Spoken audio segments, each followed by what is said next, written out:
पण तुमच्यासारख्या अशा fire brand नेत्यानं झाडं नक्कीच लावावीत, त्याबद्दल काही आक्षेप नाहीये. पण राजकारणातलं हे जे रण आहे, तिथं सुद्धा तुम्ही तितक्याच दटीनं उभं राहावं अशी देखील आमची तितकीच इच्छा आहे. कारण अशा महिला मुळात आता कमी आहेत. अ, अ, ज्या तळमळतेनं तुम्ही लोकांची कामं करता किंवा एक आतून जे वाटत असतं, की आपल्याला लोकांचं भलं करायचंय किंवा महिला नेत्या म्हणून सुद्धा जे कॅरेक्टर्स आपण बघतो, तर ह्या सगळ्यांमध्ये तुम्ही उजव्याच आहात. इतकी वर्ष तुम्ही टिकून राहिलाय, इतका संघर्ष पाहिलाय आणि लोकांचं तुमच्यावर अफाट प्रेम आहे म्हणून तुम्ही 3 वेळा निवडूनही आलेले आहेत. अशी व्यक्ती केवळ संघर्ष आणि वाद याला कंटाळून मागे होणं हे कुठेतरी खटकतं.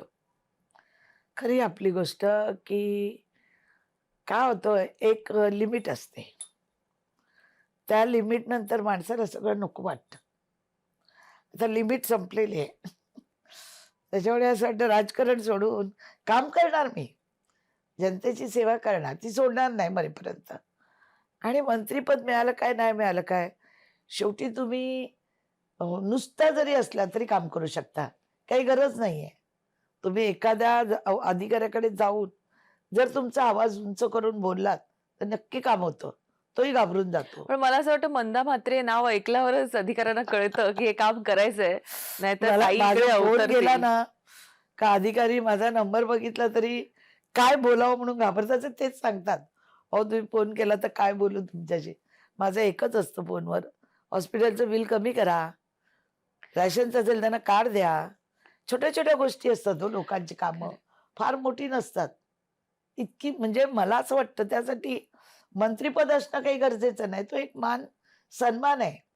तो मागून काही उपयोग नाही. काही लोकं किती जॅक लावतात. आता आमच्या इथला काल मंत्री बोलला, भीक मागून काही मिळत नाही. आम्ही भीक मागायलाच कधी जात नाही. मी देत आले. मी कधी असा हात नाही केलाय लोकांकडे. असा हात करणारे खूप आहेत. मी असा हात करून देते. कोव्हिडमध्ये आज जे मी काम केलं, महाराष्ट्रात कोणी-कोणी केलं?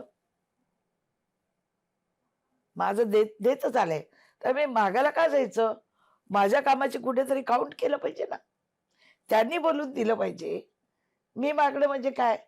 ते तर सगळीकडे लोक बसलेलेच असतात लाईन लावून. मी माननीय मुख्यमंत्र्यांना मी 3 वेळा झाली. मला काय सांगायचं मी त्यांना सांगते.